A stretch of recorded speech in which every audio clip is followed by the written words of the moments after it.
Organization behavior, concepts. Organizational behavior is a field of study that investigates the impact that individuals, groups and structure have on behavior within organization. It is the study and application of knowledge about how people act within organizations. It is a human tool for human benefit. It applies broadly to the behavior of people in all types of organizations, such as business, government, schools and services organizations. It covers three determinants of behavior in organizations: individuals, groups and structure. It applies the knowledge gained about individuals, and the effect of structure on behavior, in order to make organizations work more effectively. Key elements of organizational behavior. The key elements in organizational behavior are people, structure, technology and the external elements in which the organization operates. When people join together in an organization to accomplish an objective, some kind of infrastructure is required. People also use technology to help get the job done, so there is an interaction of people, structure and technology. In addition, these elements are influenced by the external environment, and they influence it. People. People make up the internal social system of the organization. They consist of individuals and groups, and large groups as well as small ones. People are the living, thinking, feelings beings who created the organizations. It exists to achieve their objectives. Organizations exist to serve people. People do not exist to serve organizations.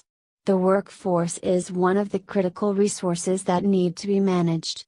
In managing human resources, managers have to deal with individual employee who are expected to perform the tasks allotted to them. 2. Dyadic relationships such as superior-subordinate interactions. 3. Groups who work as teams and have the responsibility for getting the job done. 4. People outside the organization system such as customers and government officials.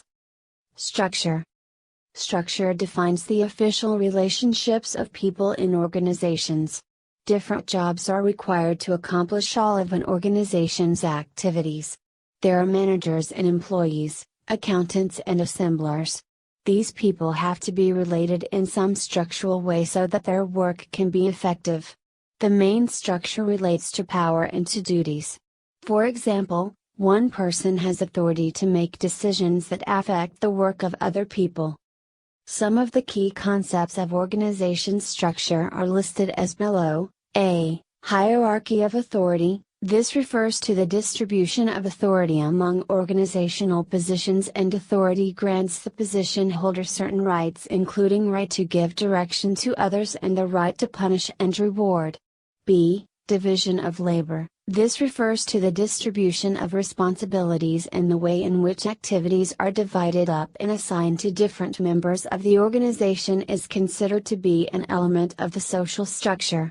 C. Span of control. This refers to the total number of subordinates over whom a manager has authority. D. Specialization. This refers to the number of specialities performed within the organization. E. Standardization. It refers to the existence of procedures for regularly recurring events or activities. F. Formalization. This refers to the extent to which rules, procedures, and communications are written down. G. Centralization. This refers to the concentration of authority to make decision. H. Complexity. This refers to both vertical differentiation and horizontal differentiation. Vertical differentiation outlines number of hierarchical levels. Horizontal differentiation highlights the number of units within the organization, e.g. departments, divisions. Organizations can be structured as relatively rigid, formalized systems or as relatively loose, flexible systems. Thus the structure of the organizations can range on a continuum of high rigidity to high flexibility. There are two broad categories of organization: I. Mechanistic form of organization. 2. Organic form of organization. Technology. Organizations have technologies for transforming inputs and outputs. These technologies consist of physical objects, activities and process, knowledge, all of which are brought to bear on raw materials, labor and capital inputs during a transformation process. The core technology is that set of productive components most directly associated with the transformation process, for example, production or assembly line in manufacturing firm. Technology provides the physical and economic resources with which people work. They cannot accomplish much with their bare hands, so they build buildings, design machines, create work processes and assemble resources. The technology that results has a significant influence on working relationships. An assembly line is not the same as a research laboratory, and a steel mill does not have the same working conditions as a hospital. The great benefit of technology is that it allows people to do more and better work, but it also restricts people in various ways. It has costs as well as benefits. Classification of technology. Thomson classified technology into three categories: long-linked technology, mediating technology and intensive technology. Long-linked technology. In this, tasks are broken into a number of sequential and interdependent steps, where the outputs of one unit become the input of the next. E.g. assembly line. This facilitates to have high volume of output and efficiency. This technology calls for mechanistic structures with high levels of specialization, standardization and formalization.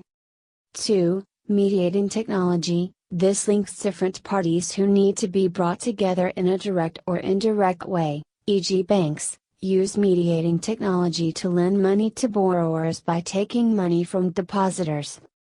3. Intensive technology. It is used when a group of specialists are brought together to solve complex problems using a variety of technologies, e.g. hospital. Parties are treated with the help of experts drawn from different fields of specialization. Coordination of the different activities is achieved in the system primarily through mutual adjustment among those engaged in solving the problem in the different units. Organic structures would fit in this system using intensive technology.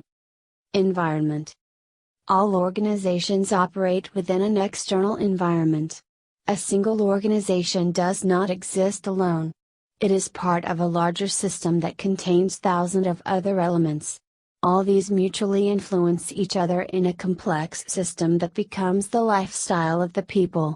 Individual organization, such as a factory or school, cannot escape from being influenced by this external environment. It influences the attitudes of people, affects working conditions, and provides competition for resources and power. Every organization interacts with other members of its environment. The interactions allow the organization to acquire raw material, hire employees, secure capital, obtain knowledge, and build, lease or buy facilities and equipment. Since the organization processes a product or service for consumption by the environment, it will also interact with its customers. Other environmental actions, who regulate or oversee these exchanges, interact with the organization as well: distributors, advertising agencies, trade associations, government of the countries in which business is conducted. Two distinct sets of environment.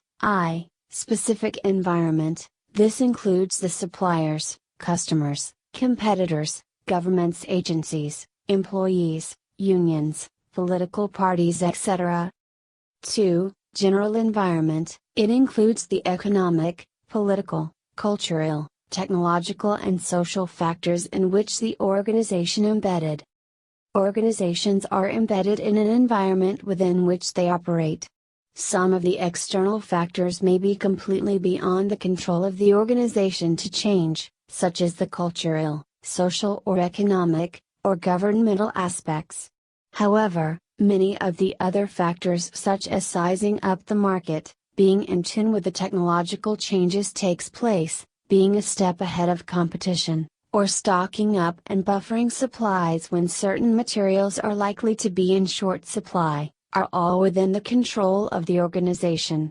Effectively managing these situations, however, requires constant and close vigilance, adaptability to changes, and being able to manage problematical situations through good decisions making. Those organizations which are proactive, that is, watchful and take action before crisis situations occur, and can manage their external environment are more effective than those that are reactive, that is, caught off guard and wake up after facing the crisis situation, and are unable to cope effectively. Fit between environment and structure. Firms facing a fast-changing or turbulent external environment were very effective when they had more organic structures which provided flexibility for quick changes to be made within the internal environment of the system. Similarly, firms which operated in a relatively stable external environment were very effective when they had more mechanistic structures. This mechanistic structure allowed the system to operate in a predictable manner since authority, responsibility, procedures, and rules were clearly specified.